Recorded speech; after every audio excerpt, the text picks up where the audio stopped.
at the world-famous Bonneville Salt Flats in Utah.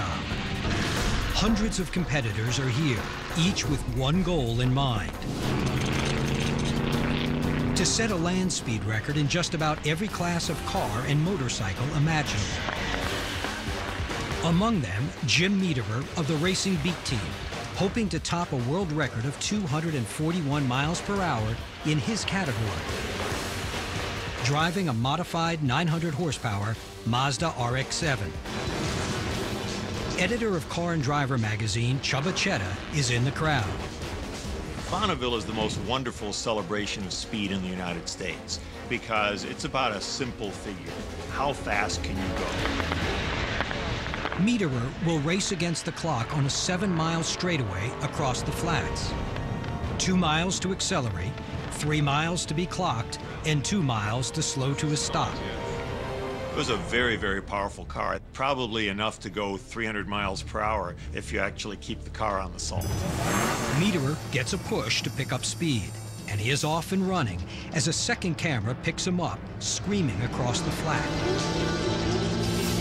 He's at nearly 230 miles an hour at mile 3, and he needs a little more boost to make a record time, but fate has other ideas.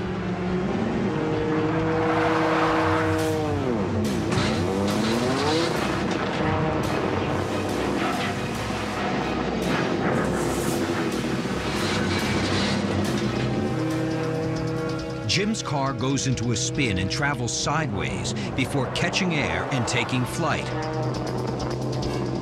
spinning in midair and crashing to the ground. A camera inside the car gets every terrifying second of the chaos on tape.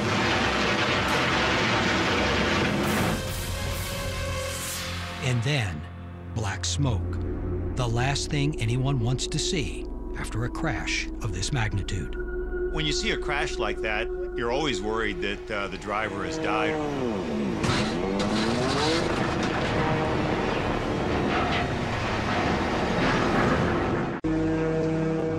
This is the mixture control that I moved, which probably initiated the spin. I moved it just 2 clicks, minus 4%. That gives him the burst he wants, but causes the rear wheels to spin as the car moves slightly to the right. I pinched it back ever so slightly and gently, and at that moment, the car just spun 270 degrees.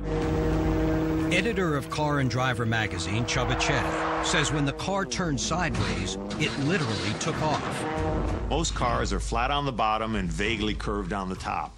That's kind of what a wing is like. So as the air flows over the car, it produces a little bit of lift. When you're starting to run 200, 250 miles per hour, it becomes an issue. At some point, when it exceeds the tire traction, the car spins out. And often the car goes airborne because when the car gets sideways, it's an even better wing than it is fore and aft. The tire started spinning, the car rotated. I was an airplane. But the Mazda has been well prepared, even for flight. The car is equipped with a fire suppression system, a CO2 tank under the floor with tubes leading to a nozzle over the carburetor. Meederer pushes a button on the tank, and the CO2 puts out any flames under the hood. Jim's also got protection built all around him. There's a 6-point seatbelt shoulder harness assembly that holds me down, a padded roll cage all around my head, a bar above the windshield, the giant X through the door to add stiffness to the chassis. The steering wheel is removable just so that I can get in and out. Add a helmet and a fireproof suit, and he exits without a scratch. But his car is another story. And it looked like somebody had poured a giant margarita inside. It was completely filled with salt and water and just debris. It looked pretty bad. But for as bad as it looks, the number 7 car was completely restored and painted black. As a result of the crash, rules were changed to allow for a larger spoiler on back of the car, creating more air pressure to keep it on the ground. This proved to be far more effective in downforce at the rear of the car. 3 years later, in 1995, Meterer was back at the salt flats again, this time without video cameras rolling, still chasing that record of 241 miles per hour. He sets a new record at 242 miles an hour, beating the old one by a mere 1 mile per hour. And he'll take that without a grain of salt. What do I learn from it? Be careful what you take on as a project, and don't give up. Don't ever give up.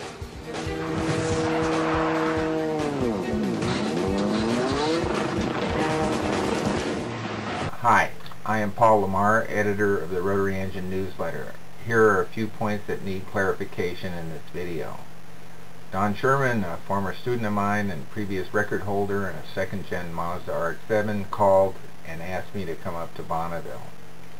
My wife Robin and I flew up in my Cessna 182. When I got there, Don was concerned that the car had 200 pounds of downforce on the front wheels and none on the rear. The 200 pounds at 100 miles an hour would translate to 800 pounds at 200 miles an hour.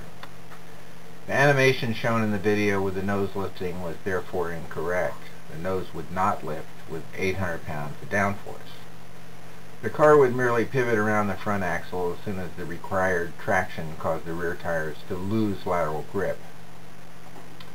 This is because the center of gravity is located well behind the front axle. Any disturbance whatsoever would cause the car to spin out. This is true for all rear-drive cars, regardless of the amount of downforce on the front wheels.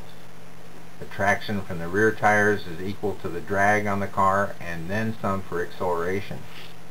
There is only so much traction from the rear tires.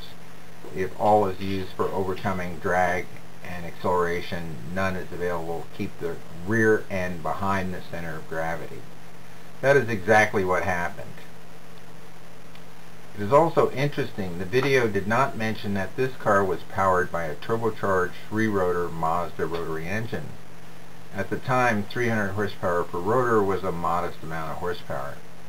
Current 3-rotor Mazda engines are generating well over 400 horsepower per rotor, and the end is not in sight. Since horsepower is torque times RPM divided by a constant, as soon as someone figures out how to make a rotor out of a lightweight beryllium aluminum alloy instead of heavy cast iron, the current 11,000 RPM red line will double to 22,000, and so too the current 1,200 horsepower max to 2,400 horsepower max.